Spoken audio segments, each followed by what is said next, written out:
Hi YouTube, it's Ian again. You'll notice that it is Wednesday now. I have officially changed my day, so I am bringing you a video for the Paperboy collaboration channel. This week's topic is kind of interesting, actually, and it is: does testosterone shorten your life, and what are the negative health aspects? So, what negative side effects can you have on testosterone?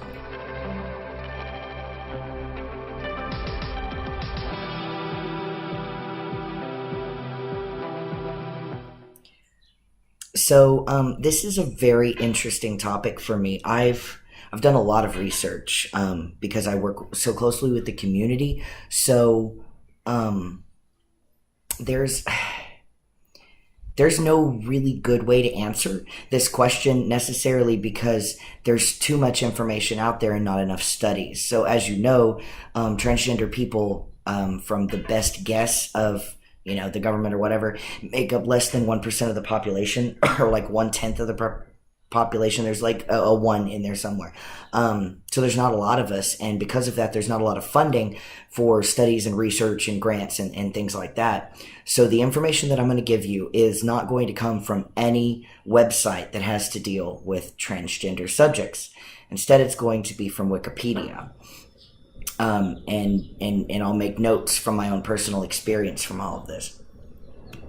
And the reason I'm doing this is because, sorry, cigarette, because a lot of guys are going to have, things that they've read and things that they've experienced personally, but I think it's important to see the other side of it. So without any further ado, what I'm going to read to you is coming directly from Wikipedia, and it is the article on FTM testosterone therapy. There's a whole bunch of information on this. It's a very long article. There's a lot of good information, but the part I'm actually coming to is the contraindications, which essentially is negative side effects. And the very, very first thing that it says: an absolute medical contraindication is pregnancy. How many stories have you read about men who've gotten pregnant while actively on testosterone? Lots, right? Happens a lot. So there's your first clue that really the information that we're getting is not accurate at all, because you can go off testosterone and regain fertility quite easily. It depends on the person, not the length of time on hormones, not the not the age of the man that is choosing to do this. And then if you are actively on testosterone and sperm meets egg, yeah, pregnancy happens. So let's move on to the next thing that they say: androgen sensitive epilepsy. That happens to cis guys. That has nothing to do with trans men. So androgen sensitive epilepsy is an extremely rare condition, but they put it right at the top of the list. And if you did have androgen sensitive epilepsy, more than likely it would present before you transitioned, because natal females have androgens, have testosterone in their system. So yeah, okay, not a thing. Sleep apnea. What?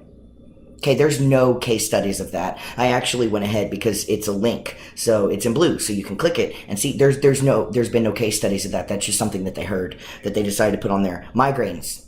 Okay, everybody gets migraines. Okay, let's go with that. Polycythemia is an elevated red blood cell count. Now, this one is in fact true, but there's something important to know. Men have a higher red blood cell count than females. So let's say hypothetically you're transitioning and you go to get your first set of blood work because you just started. So it's like your 6-month checkup or something like that. What's going to show if you are legally female and registered in your clinic or in your lab or whatever as female, it's going to show that your red blood cell count is elevated, dangerously so. But that's not actually true, because what you're showing is a male pattern of red blood cell counts. So most doctors will put you on a Tylenol regimen or baby aspirin regimen to lower red blood cell counts. They will advise you to donate blood regularly. Both of those things I do, and you're fine. So, okay, that's a thing. Cardiac failure, renal failure, or severe hypertension susceptible to sodium retention and fluid overload. What? Okay. Testosterone therapy does cause increased cholesterol, increased red blood cell count. So there are issues with your heart, but this is similar to what we find in natal males. So if you're born male and were male your whole life, not trans in any way, shape, or form, you have the same issues. So welcome to manhood. Okay, has nothing to do with being trans. Significant liver disease. That one they found can be an issue, primarily if you are on testosterone therapy and you're not regulated, you're taking the wrong dosage. So it can happen, absolutely, on any hormone therapy, though it has nothing to do with transitioning from female to male and has everything to do with the fact that any type of hormone therapy, this includes birth control for natal females, this includes if you have low testosterone and you're a cis male, then you can have, this issue. So not related to being trans, okay? And coronary artery disease or risk factors for this condition, true, but again, same thing for cis men. So you're kind of going along the lines of what they find in cis males. So it has nothing to do with transition. History of uterine cancer, that is a thing. There have been studies found that if a person has a predetermination for uterine cancer, transitioning from female to male will actually increase the chances of that developing. So you have to have the pre-indications there. So it's important to take care of yourself and your health and keep an eye on things like that. And if you feel something's weird, like you're having bleeding when you shouldn't be or pain when you shouldn't be, then see your doctor.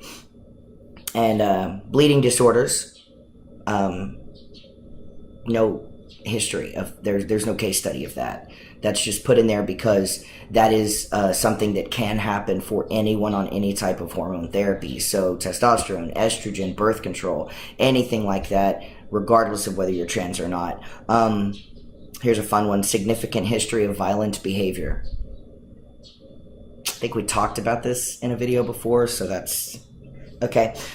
We'll go with that. This video is getting kind of long, so we're going to hurry and try to continue. History of breast cancer. It has, testosterone has anti-proliferative effects on most, but not all breast cancers. There's no case studies on this. I can't, that's the end of the list. I can't really tell you if any of this is true. Some things are obviously, the whole history of violent behavior. Okay, sure, whatever.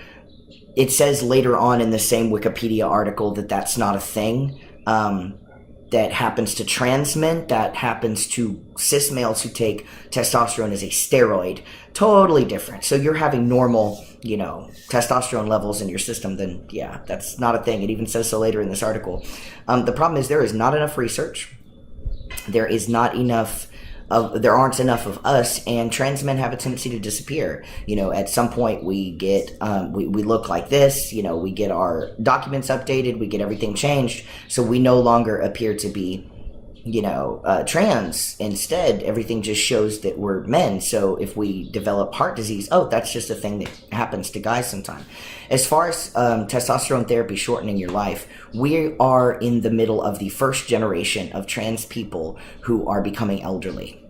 Which is kind of amazing. So not that there haven't been trans people in the past, of course, but for it to be in the public eye and for medical transition to be a thing. So we don't actually know if it shortens your life. There's been no indication that it does. So I know trans guys and trans girls who are well into their 60s and 70s and perfectly healthy. The important thing to remember is that when you're looking for information like this, you have to vet your sources very, very carefully, and you have to look even farther than what they're giving you. So if if you find an article or whatever, look for the sourcing, look for the links to back it up. It's kind of an interesting subject because a lot of people are fearful that that their lives may be, put in danger in some way, shape, or form by taking testosterone therapy. But real quick, let me tell you what does happen on testosterone therapy.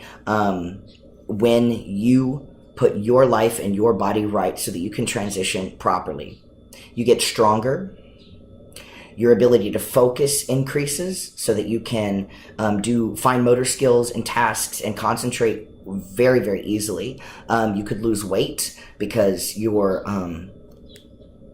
metabolism will increase. You'll feel better about yourself. You will have more confidence, and it can change and save your life. So personally, I think that until a lot more research has been done, there's really no way to properly answer this question. But if you're curious, check out Wikipedia, because it'll give you some good stuff. So I'm going to get in tons of trouble because my video is longer than 10 minutes now. So thank you everybody for watching. Make sure that you comment down below if you have something to add to this video or any information that you'd like to share, and check out the next video in the list. As always, subscribe. We are almost at 1,000 subscribers, which is awesome. We're super proud of that. So I will definitely see you guys next Wednesday, which will be my day from now on. And thank you so much, and have a great week.